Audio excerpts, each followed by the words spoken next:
Hello Red Devils, MUS Legend here and I'm back again with another video. So, Manchester United are expected to confirm Fred's deal this week, Sky Sports sources, so let's get straight into it. So, Fred is expected to be confirmed as a Manchester United player later this week, Sky Sports News understands.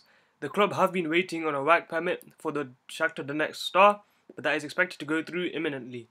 Earlier this month, United had announced that they had reached an agreement with Shakhtar and that a further announcement will be made in due course, and more to follow. So basically, Fred to Manchester United is pretty much done deal. We were waiting for this work permit to come through because of obviously EU regulation now. So there will be complications in terms of deals from foreign players. But the work permit is expected to be granted this week and Thursday, so that's obviously tomorrow. So I will make a video when Manchester United confirm Fred. So anyways, it's been MUS Religion. Please like, subscribe, and I'll see you guys later.